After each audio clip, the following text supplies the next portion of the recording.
McCoy, and I welcome you to make $100,000 within the next 365 days. Also, get that sexy back, get that body back in shape. Also, get that dream job you've always wanted. Now, this particular podcast is going to show you exactly how I'm doing it, how I've done it before, and how I'll do it again. I'm starting straight from scratch, 365 days. Let's get it. All right, welcome back to the show, and we're sitting here with Lisa Butler. Lisa, go ahead and introduce yourself. Hi, my name is Lisa Butler, and currently I am a fourth grade teacher in the wonderful state of Illinois. I have received my master's degree in education from Chicago State University.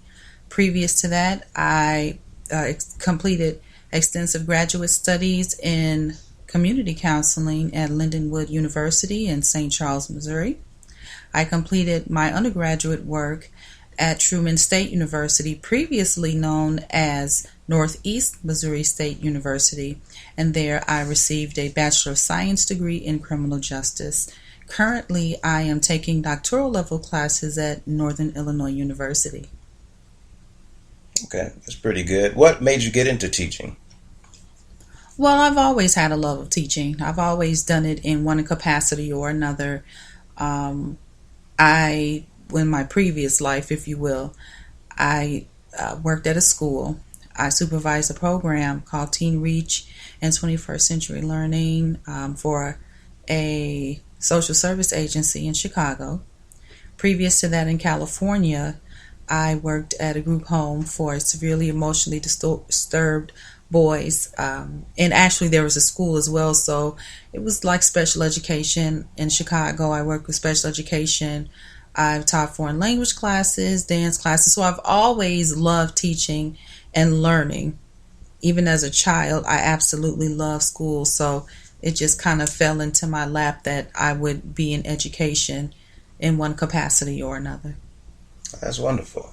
And just so for people that may be new to this podcast, we mainly center our topics on health and wellness, how to get in shape, how to make more money, and for whatever profession that you're in, how to get the most out of it.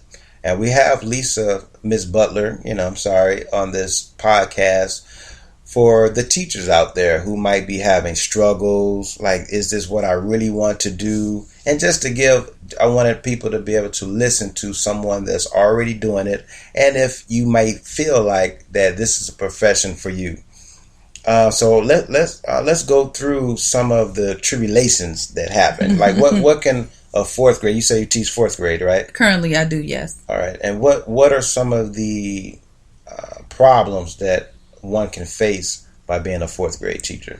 Well, I think that the issues that a fourth grade teacher would face would be the same as any other grades. I mean, you have some issues that are germane to primary level, which would be K through 2, or intermediate, which is typically 3 through 5. Certainly middle school with those raging hormones, grades 6 through 8, have their own set of issues and et cetera, et cetera. For fourth grade, I think it's really the same as the other grades. Parental involvement can present a problem, but that kind of depends upon where you are. Parental involvement is something that definitely can present an issue because we need the parents involved in their children's education.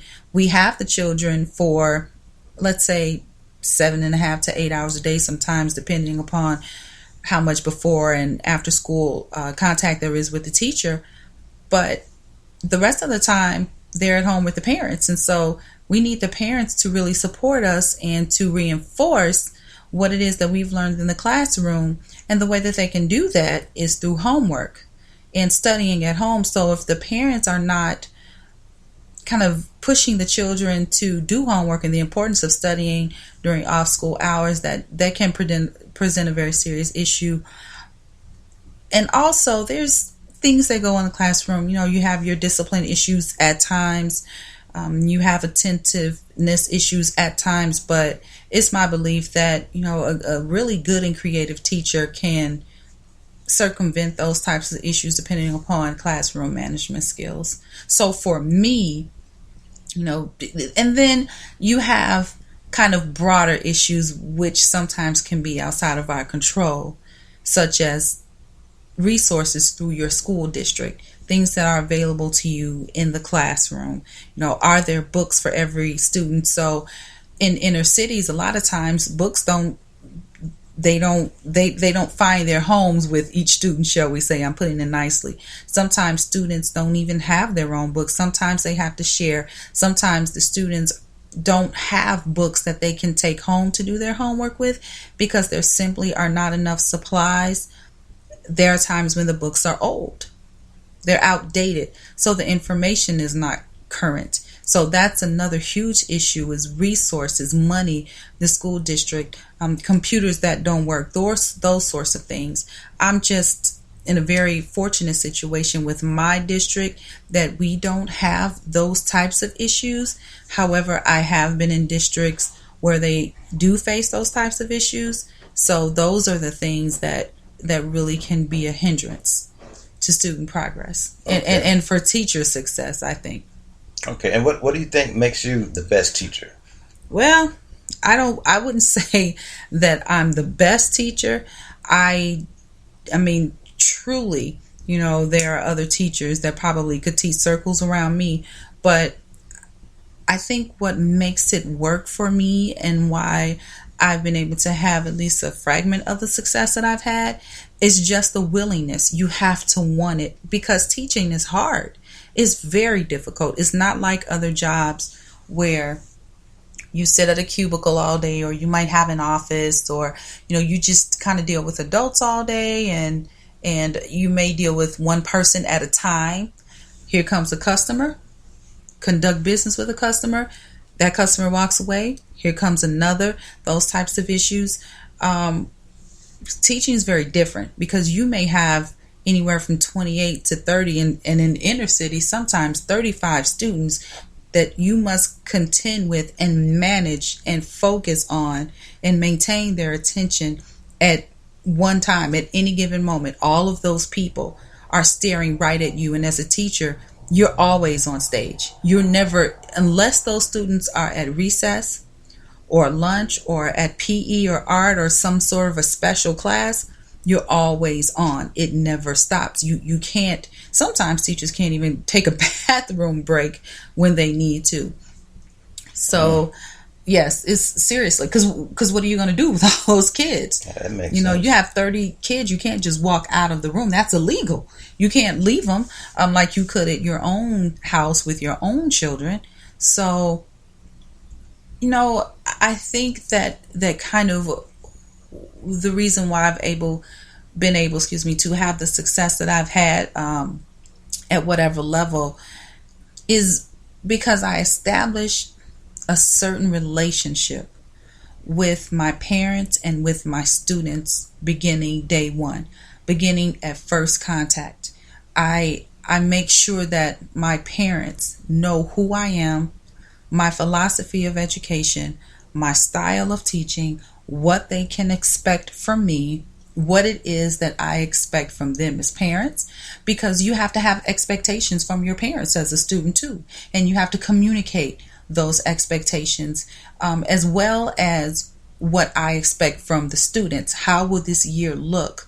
What are some of the goals? What are some of the plans that I have for their students? So definitely communication with parents has been key, so that when things do come up during the school year that could possibly cause confusion, your parents know who you are. They know that you have their students' best interest at heart. So it kind of helps to break down those barriers. So, and then the relationship with the students, so that if something does happen, there could be an emergency, there could be, anything could happen. My students know what I expect of them, and I develop such a rapport so that they do not want to disappoint. so to speak. They don't want to disappoint, and they know very well that I love them, each and every one of them, and I have nothing but their best interest at heart. They know that I would never intentionally hurt them, cause harm to them. So, just kind of establishing that relationship with them. And what type of podcast do you think a teacher can benefit from? Now, I want you to start speaking. Now, you're speaking to me. I'm a teacher, teaching different adults, different subjects, but not in a structured school setting. How would you address teachers who may have certain questions? What are some of the questions that a teacher may have that they want to ask another teacher? Well, I think definitely classroom management might be. Each teacher is going to be strong in some points, weak in some areas. I mean, you have those. But I think definitely classroom management, it questions, how do you approach a student if this happens? Or how do you approach a student if that happens? And then sometimes just different instructional strategies. Okay, answer that for someone. The first question you asked. It depends. Well, what was a question you had when you first started teaching? Well, I have to be honest. I really didn't have questions concerning classroom management when I first started teaching. And let me explain to you why. And this will actually I hope that it's okay that it kind of flips over into something else. Let's see. But the reason that I didn't is because I had experience with children in group settings before. So I kind of had learned that. And then also as a parent, you kind of pick up strategies as well. Classroom management is one of those things where I can honestly tell you it depends upon what class you have. There is no blanket answer for that. One year you could have a class with students who are just mature and focused and ready to go, and you just don't have a lot of issues at all.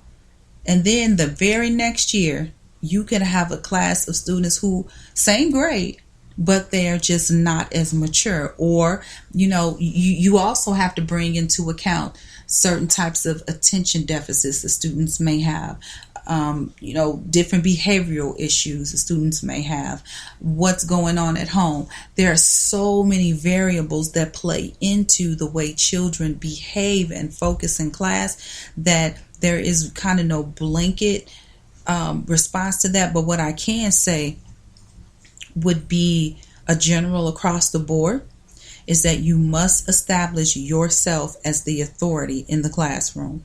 You must establish, I'll say it again, you must establish yourself as the authority in the classroom. You must be fair and you must be consistent. And how exactly do you do that, establish yourself? Like take off your belt and start whooping butt? Well, no, that might end you, that might, end up with you a quick trip to jail and a quick trip to career loss. But but what you do need to do is day one, outline your expectations for the students. Be very clear on what it is that you expect for them to do. So lay out the expectations. I really don't like the word rules, but lay out the expectations, the classroom norms, how your classroom will focus, what the procedures are, how things are going to go, the picture of how you will treat the students, how the students will treat you, and how they are to treat one another. And then once you've done that, you need to practice as often as it takes until they get it. Because when students know what to do, they'll start to do it automatically, and then they will take ownership of their classroom setting and of their learning. And then also with that, you just need to make sure that you set consequences, that you reward properly, and that you consequence properly when those procedures are not being followed. So that's a very good way. And I believe the first way to establish yourself as the authority. You have to be fair and consistent, because students, especially, I was going to say in fourth grade, but even younger than that, they smell hypocrisy and they smell inconsistency. If you are not fair and you are not consistent, they will call you on it. And then you will begin to lose your credibility with them immediately. So what's an example of setting that authority? What exactly does one say? For like, just imagine that there's a teacher listening to you. They want to know exactly what rewards, what punishments, what exactly do you say to the students that are unruly? Well, again, it depends upon your classroom. Case in point, one year I had a class. I didn't really have to say anything.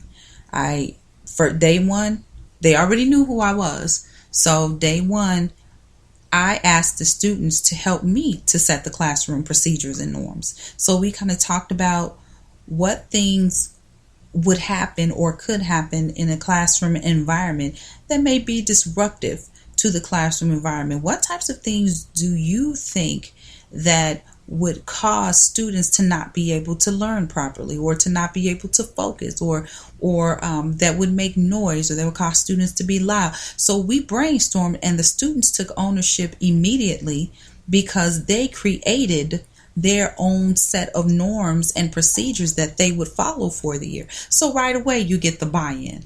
And so that's what I say right away.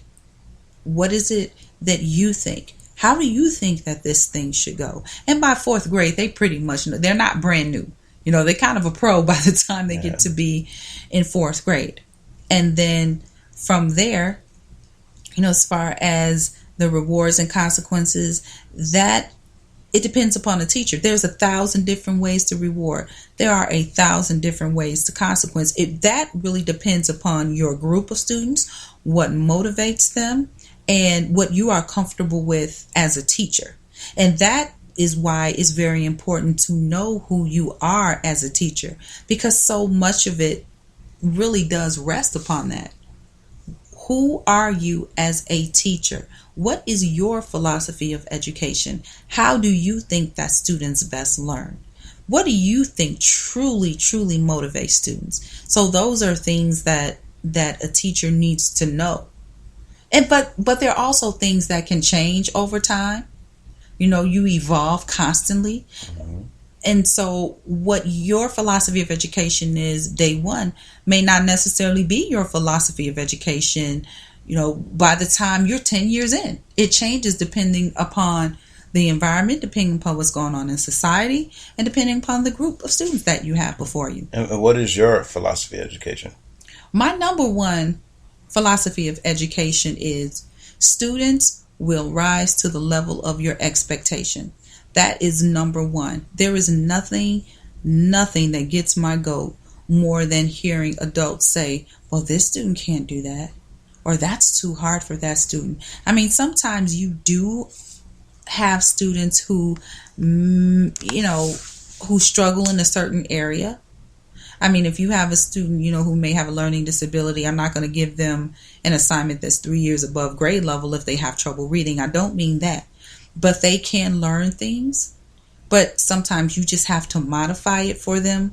But I believe that students will rise to your level of expectations. And I do believe that all students can learn. I just believe that you have to take the time to learn your students individually, to figure out what motivates them, to figure out where they are and meet them where they are and take them higher. So those are the two main crux of what I believe as far as my philosophy of education. Okay, it's very interesting. And also for parents that are listening, what things can they take away from this interview that can help little Johnny, little Susie, little Run, little Man, or whoever, Rodriguez, Jr. What things can they do at home to ensure to do their part? Like when you said something about it starts at home, a lot of parents have to also help in this process of making children be able to achieve the greatest goal of passing to the next grade with A's and B's. What can they do at home to help you guys out? Read. I cannot say it enough. Provide your child with a quiet environment where they can focus and do homework and read with your child. Have your child read to you. You can read to your child. You can read with one another. You can have your child read to and with a sibling. However it needs to happen, reading is definitely key. And also practicing math as well. And with that, parents need to make certain that the child has at least a certain block of time where the student can focus and concentrate on homework or study or whatever it may be. That's the first thing. And secondly, turn off the TV sets.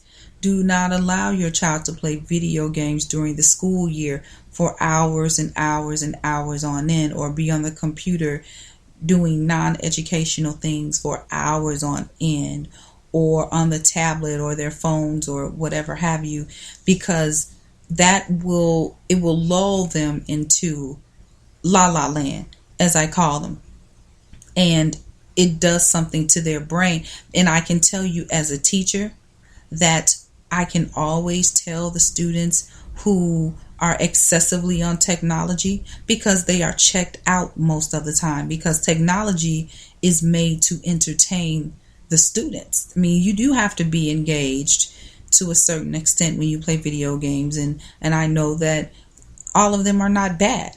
I know that some of them do require critical thinking skills and things. I'm not saying that they are not games that do require those skills, but by and large, Halo and other games like that, they're not. Mortal Kombat, I don't know.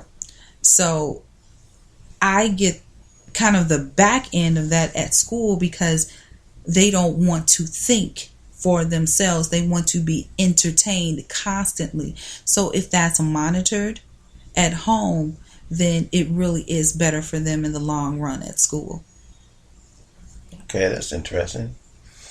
And also now for this last 9 minutes of this podcast, I'd like to go back to, for those of us who engage in entrepreneurial pursuits, let's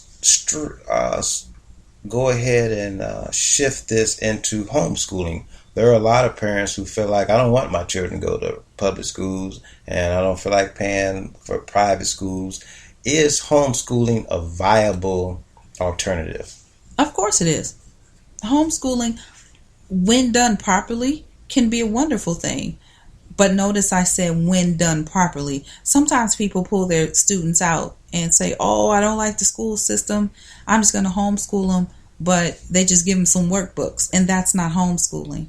So you definitely want to make sure that you are equipped to homeschool. So maybe, take a class, or do some research, pull up a video on YouTube. Well, not a video, several videos on YouTube. Maybe you can even take them to someone, or get together some adults and some children, and a group of you all can do homeschooling together. Maybe one person teach the reading, and then one person teach the math, so it's not all on one person. And then definitely you want to also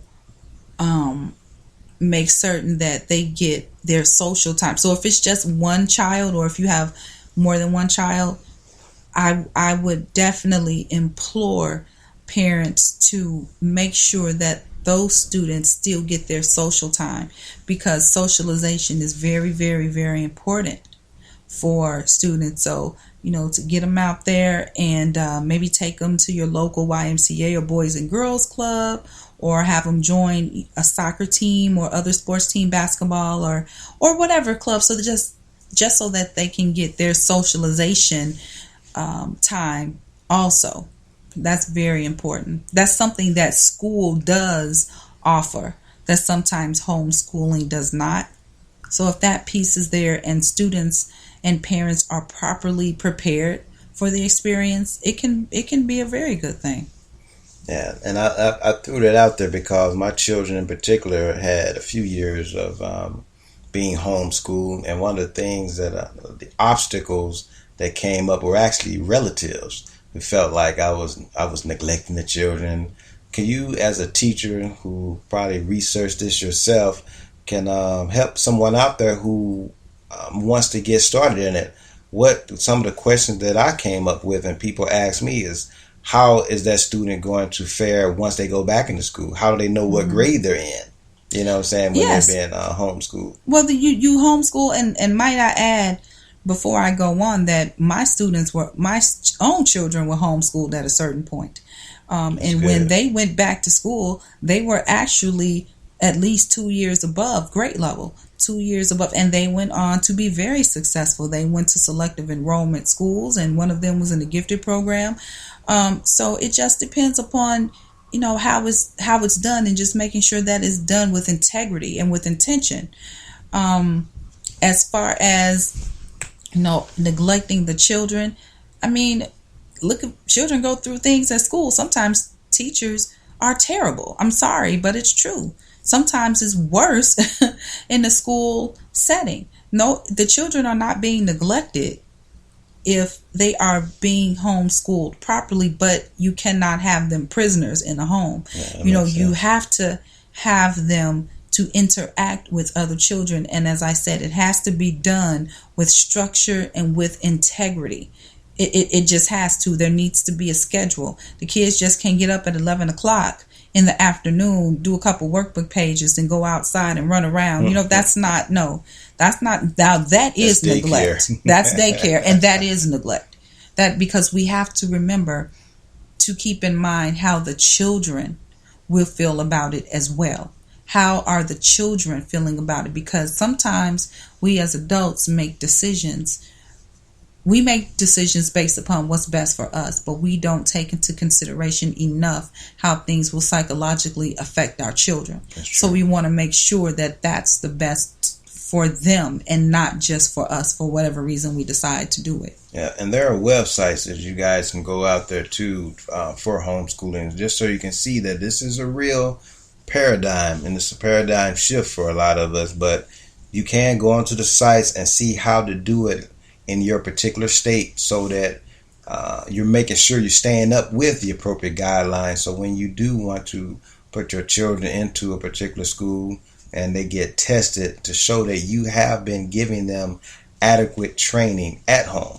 It's not just keeping them home from school, like she said, and give them a couple of coloring books and think your child is ready to graduate and get a scholarship to college, without even being able to show that they have something equivalent to a high school diploma, and things of that nature. But the last 3 minutes, since this is an entrepreneurial show also, we didn't get that much into health, but I do know from reading your history that you also had started your own smaller schools, and you were teaching different languages and things like that. How did you get into that? And if someone wants to get into that, who does have a teaching background, who wants to teach and tutor on the side, and teach different things you may not even teach at your regular school, how does one get into that? Well, for me, teaching foreign languages and dance, and first let me say, I am not by any means an expert at dance. I would not call myself an expert teacher of foreign language, but what I do have, and what I did have, is a passion and love for it. I took Spanish in high school. I absolutely loved it. I took it, if I'm not mistaken, I took it all 4 years of high school, but if not all 4 years, I know at least 3, and then in college as well. And then I studied after that. So I absolutely love it. And because of that passion, when there's something that you really, really, really like to do, you just kind of want to keep doing it. And you want to share that experience with others. And then as I began to notice the shift in the population in this country, with more Spanish speakers coming over, and noticing that they are, taking over more and more positions of authority in power, I just thought, wow, wouldn't it be wonderful if this generation coming up would have that skill of an extra language, so that they would be more competitive as far as the job market is concerned.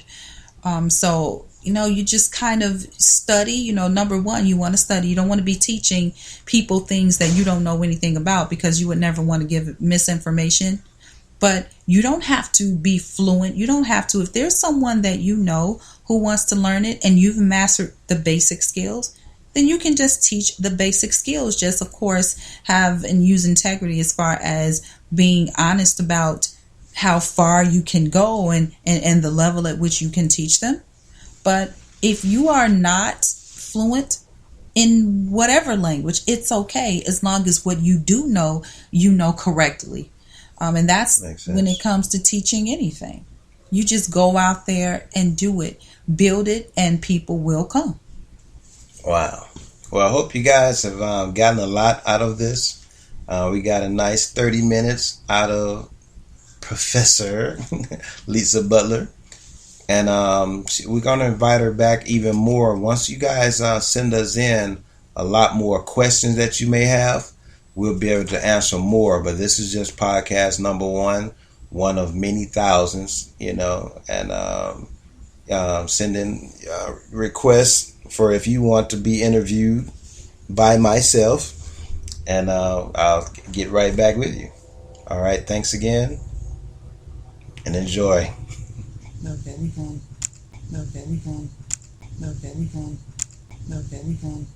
Checking out another podcast. Share with your friends, and if there's anything you like, leave me some comments. Anything you don't like, leave me some comments, and share. Tell everybody about it. Also, you can hit me up through my email, Lorenzo McCoy, LORENZOMCCOY